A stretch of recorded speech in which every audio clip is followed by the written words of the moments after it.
Welcome around the work stand. Hey. Well, wow, so much excitement. Thanks, guys.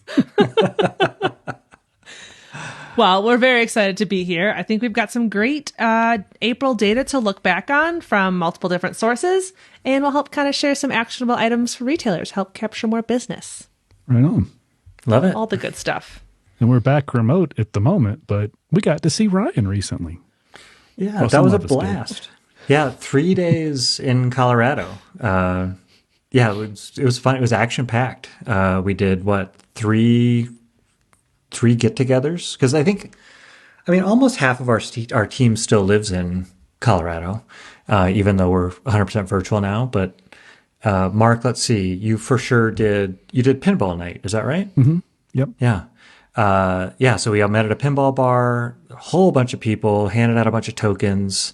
I didn't realize how competitive I was at pinball, even though I'm not particularly good. Wow. Shouldn't have caught me off guard, but it did. Then gravel ride on Friday, and then Supercross race on Saturday. All cool. told, yeah, I think 20 employees and families and kids. It was great. It looked like the ride attendance was quite impressive on a very windy day, as far as I understand. Got super windy, and yeah, this company, not a complaint among them, which was great. Wow. Oh, it was just the good company kept them. It was good conversation. Something. Yeah. That's good. Yeah. And you're just We had yelling one. We back and had forth.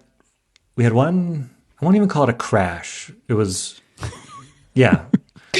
A body came in contact with the ground. So Okay. I like to call those this little laydowns. yeah, it was a laydown, and again, that's how windy it was, because it was just unclipping. A gust of wind was so strong that it blew somebody over. Oh no. Yeah. Blessing was it was a tailwind on the way back to the parking lot. So That's always nice. This time of year, I tend to get the headwind on the way out and the way back. ha, Luck. Happens to me more often than I'd like to say. so demoralizing. Yeah. Cool. So we've also, so that was kind of like a team check-in. You guys are very busy, but we have another kind of major company update, something kind of excited that we did in the past week. Yeah, that was a huge release on the e-commerce front. So the product detail page, where a consumer is shopping for a bike or a floor pump. Big enhancement to the variation selector, which so if you Sounds there's multiple riveting. colors, I know I'm not very good at describing these things, but yeah, multiple colors, multiple sizes. You used to have to do these drop down menus in order to select it, but now there's just these little visual tiles. So just way better, and really it's the same thing that a consumer is going to find on an REI or the typical Shopify site. So really nice improvement for us. Yeah, kind of immediate visibility on variation availability. Does that make sense? Yeah. If that wasn't exciting enough, I'm excited for a few months from now to see what impact that has on add to cart and abandoned cart and conversion rates, because I think it will make a big difference in those areas. Totally true. Yeah, web traffic is really picking up. Page views are picking up. If we can just convert a few more of those sales, that's a big deal. Yeah, reduce friction wherever we can. And our team did a ton of research on kind of why to make that decision and why it will benefit retailers. So yeah. I don't know if the average client really knows that we have 3 people on staff that all they do is user experience and user interface design. That's a great team, and to see some of their like flow charts and research that they do, it's really hard to second guess the work that comes out of that team today. Yeah. And we also, beyond that team, we have Liam, who is looking at data and what happens behind the scenes. So, and I talk about those teams a lot when we're talking about new clients and coming on board. So I think it's really important for folks to know that, we're not just blindly writing software. We're doing the research to try and figure out what's the best way to get consumers into the catalog and into the shopping process. Yeah, it's somewhat embarrassing, but when I came to the company in, 2016, it was basically just me walking over to a developer's desk and pointing at what I liked and didn't like. we are way better off now. Yeah. And it was crazy. And did you see the client? I was going to say, it's crazy how quickly that was noticed, because we sent an email out at some point. We wanted to announce it, but before that even happened, I know Client Success was just lighting up with comments about how much people appreciated it. Yeah, like within an hour, wasn't it? Yeah. Oh, yeah. I mean, we got the email out within maybe an hour and a half, and we already had, folks from the agency team, their contacts were raving about it. So instant gratification. Yeah. So industry-wise, exciting times. Mm-hmm. Yep. So that's internal. What's happening out in the world, Ryan? What's happening in the industry since we last spoke? I'd say that the spring has been more moderated than I would have expected coming out of February and March. I think that some of those really early bike sales really drove up results, and since then things have slowed down. Online we're still seeing some modest growth, but comparing that to the numbers that come out of People for Bikes, it's still hard to get a really clear picture of how the season is going to shape up. So most people, both on retail and suppliers, are going to pay careful attention to what the May numbers are, because that is going to be really telling to see what's going to happen this summer, and then what that's going to mean for everybody's year. So there's really a lot riding on having a good May. And when you say bike sale, are you talking about kind of some of the brand national campaigns, like Specialized had a sale, I believe Trek, Santa Cruz? I'd say, those three brands in particular just drove a lot of sales volume, and they were high dollar sales. But I think that was also an enthusiast market that was shopping for those bikes, that is engaged in the off season. They recognize how great of a deal that they were. And so then that made, especially the mountain bike demand look a little stronger than it was. Now sales are still solid. And the beautiful thing is that looking at the industry right now, supplier inventory levels in certain bike categories are still the biggest pain point. And so with modest sales, and disciplined ordering by suppliers, the industry is working through that supplier inventory. So that's really a good indicator for the future, because some of these discounts are going to run out, and bike pricing is going to be more normalized. So hopefully exiting this year, we can put this phase of the kind of cycle behind us and get back to some higher prices. Yeah. Do we see, we're always looking at things like search data. Is that the search data aligning with what you're seeing from the enthusiast standpoint and those sale prices and sale bikes? Yes. And also ideally plays into what I talked about in terms of the, results late in the first quarter starting to kind of moderate, and high expectations for May. So the search data started to really pick up in April. And the first week in May, there's a few keyword strings I follow on Google, and the best bike is one that just kind of captures somebody shopping for a bike. The first week in May, it was at the highest volume has been in the last 18 months. So that's a really good indicator that consumer demand is there and they're shopping. Now, on the flip side of that, something that is noteworthy is search terms that include bike shop are down relative to last year. And so there seems to be a gap opening up between, what a consumer's willingness or interest in buying versus their focus on the bike shop being the clear destination. So there's both positives and negatives in there. I think on the positive front, I think if consumer interest is high, I've got to assume that bike shops are going to be participating in that, and that should lead to a solid May. Yeah. Well, the order, I wouldn't read too much negative into it. I think it's a matter of an order change, like we talked about recently. It's more consumers have more access to detailed data, and so they're there first, and they're looking at the bike first, and then they figure out where they're going to buy it. So I wouldn't necessarily think it's a negative thing. I mean, we'll see, but I think it's kind of interesting that you don't want the consumer to have all the power, but the consumer has a lot of power. There's a lot of choice out there, and we just want to make sure that as many bike shops as possible participate in that by having that kind of data ready on their site So they can participate in organic search and be ready if they choose to do paid search. And I think as we look at our client base, that's the 1 in 5 bike shops that have adapted or have positioned themselves to adapt. They're there to win a consumer's product related search, and I think that's important. But if you're a shop that doesn't have a search friendly catalog enabled website, you're much more vulnerable to that trend.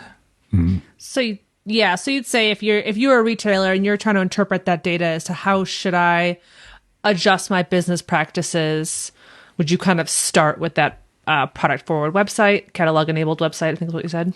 Absolutely. Yeah. I mean that the Google is your new virtual storefront. I mean that's where somebody is starting their shopping process. And the search data shows that consumers are searching more for the product and less about the destination where they want to buy. So a shop having a product forward site with catalog on it, search engine optimized, that's going to, SEO makes things sound complicated, but basically find a good vendor with the right data. That'll position you to be able to participate in this change. And the change is continuous. We saw some things during COVID where there were some accelerations in certain consumer behaviors.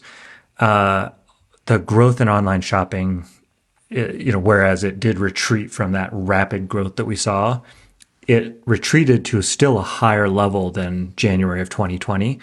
And then it's continued to grow at roughly 1% a year since. So, online shopping is going to represent a fifth to a quarter of all consumer retail spending over the next couple of years. And I'm just passionate about making sure that shops participate in that. Yeah. But it's important too. We say online shopping, and often we do mean a sale that culminates on a website, but it's hard to say all, but 90 some odd % of all shopping starts in this way.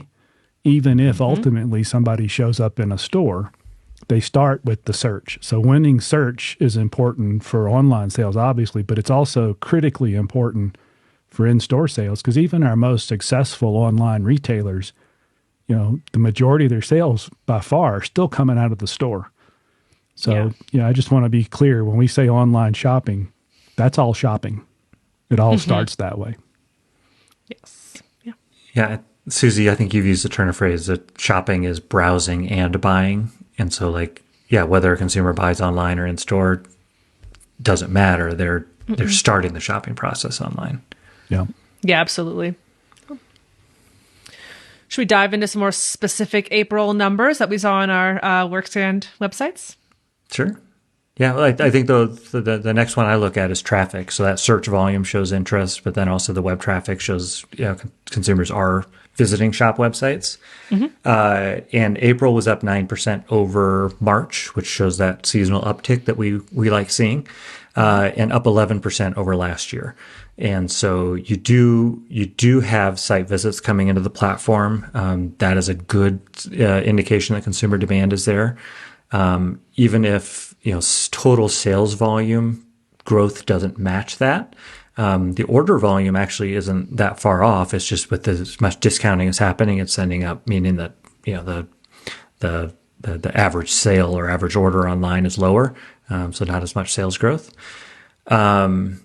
But that being said, average order value is still solid right now, and so I think we're consumers are buying online, and so that's good to see. Yeah. And what about that? Or, the sales are having an impact on the price of bikes, but average order value, at least across our platform, is still good, you say? Yeah, absolutely. Yeah, especially in those, I suppose if I were to isolate just April, I'm not exactly sure, but especially through the first quarter, when all of those sale bikes we talked about earlier were driving overall results, it was really interesting because even though the percentage of products that were discounted was high, consumers were laddering up in terms of bike models to capitalize on the deals. So average selling price on bikes was higher. And you have to figure they're also buying accessories with some of that savings as well. They're investing in more of the full participatory part of the sport than they might otherwise. And we, I think that's a place, average order value, kind of in that same vein as conversion rates, you can help that. And I think communicating with the shopper, making sure things flow on the homepage, it's merchandised well, the changes we made on the product detail pages to make it easier to see which variations are available. And there's also messaging, at least on our platform, and I'm sure it's that way on others, where you can get certain information in front of a consumer that's in that path to make a purchase, where if they don't see that information, it can derail that. So things like, what's your return policy? What are your shipping rates? That kind of stuff. So we've done some fun projects to enhance the cart, specific to each store. So it's not a platform-wide thing, because each store is kind of set up a little different. So I think that's an actionable piece, is think about how you can communicate with the tools you have when you're not there to communicate in person. And that can go a long way to increasing that average order value, increasing conversion rate, and those sorts of metrics that are really important. I think same thing goes for, I feel like we bring this up a lot, and Ryan and I talked about this for another thing we got going on this week, is some of those data-driven automated emails. I think is another way to, and it doesn't always have to be like so sales-oriented, but just delivering value to your customers. I liked what Ryan said this morning, that retail is an experience, and we have to think about that from all angles, whether that's in your store or on your website, after the purchase, before, during, all the good stuff. So. Yeah, there's benefit in just staying in touch with your customers. And I think that's where a lot of that follow-up email marketing comes into play. I got a funny one recently. At first I thought it was really weird, but the more I thought about it, the more I kind of loved it. My birthday's in November, and I don't remember the last time I ate at this restaurant. It was Olive Garden, but I got an email from them in the last couple of weeks that said happy belated birthday. Wow. Awesome. And do you think like a marketing coordinator there fell behind and had to try and save face? Well, that's what I don't know. If it's just like, well, that was 6 months, like May. It's belated. I don't know. That's belated. It is technically belated. But I mean, even if it's not, it's kind of a funny way just to get someone's attention. I'm good on you celebrating your birthday at Olive Garden. They make a fine meal. I don't know when I ever have. I'm just thinking of Susie asking for extra breadsticks for her next ride. No. Putting them in her bag. Not to deter them from sponsoring us or anything, but I feel like the breadsticks have gone downhill. Well, hot take. I'm sorry. All right. Well, it looks like I have an Olive Garden field trip in my future. Yeah, you let me know. You report back. Or when you come here in June, we'll celebrate my birthday at Olive Garden. I love it. What else? What about go ahead. Well, I was going to say, I think we've all been reading headlines lately, and that's the other thing that's really caught my attention is, especially the Kona announcement that came a couple of weeks ago.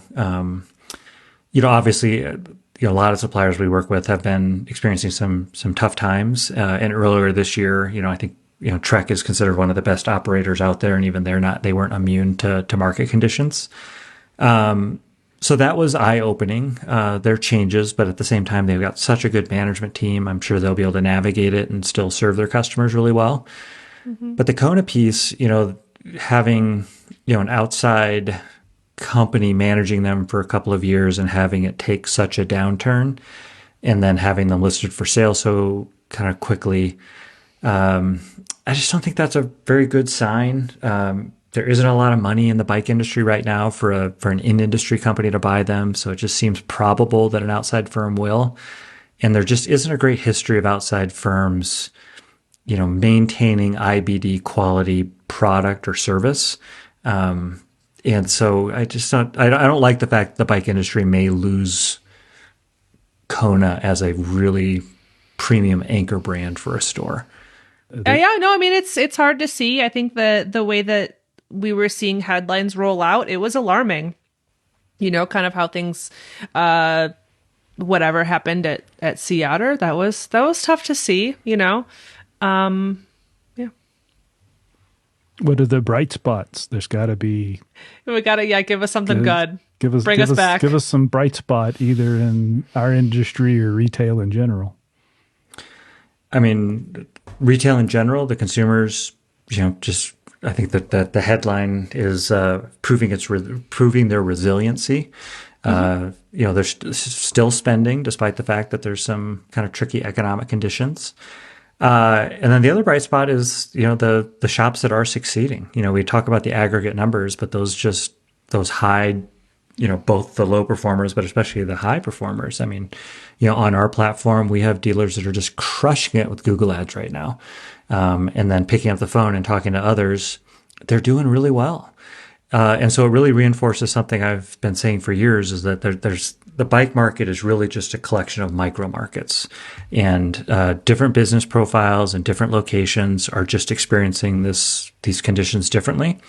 And it's really refreshing to talk to someone who's, doing well, having a good year, showing some growth and feeling like they've turned the corner. Mm-hmm. Yeah. And we get to see that from a lot of perspectives. We talk to a lot of our existing clients.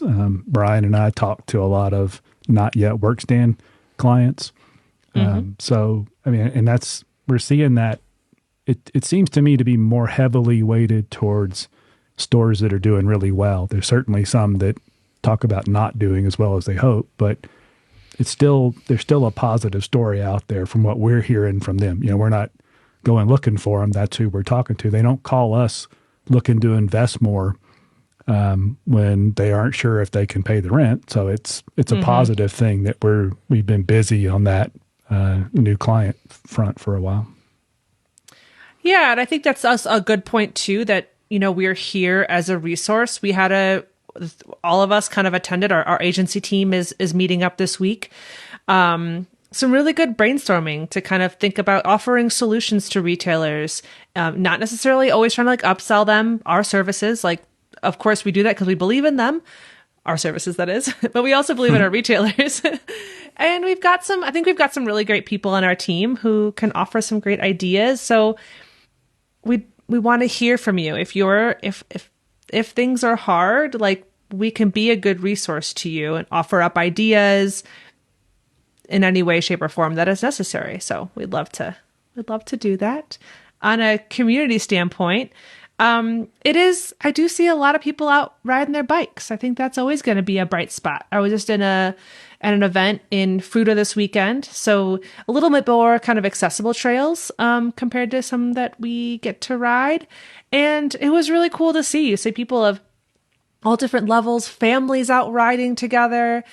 It was cool. Yeah. Everyone's camping and riding bikes. It's not a bad time. That's awesome. Could say the same thing around here. A lot of people on the roads. The parking lot at the trailhead is always full. But nothing's quite like last week in Boulder when kind of our group pulled out of the parking lot onto the county road. We had to wait for a gap in the cyclists to merge. Wow. There's no place quite like Boulder. That's how it should be. Yeah. Yeah. Cool. What's coming up next? What do you guys are working? You mentioned it momentarily, Susie, but what are you guys working on is it later this week? Yeah. So, quick disclaimer, I painted my office and I feel like my computer is auto-changing my colors and sometimes I look a little more green. I'm not ill. I apologize, everyone. Apologize, Mark, for having to edit me later. It's green. I may just use it like a green screen and put something more I'm entertaining back there. Just kittens. I'm seeing a lot of potential. Just kitties.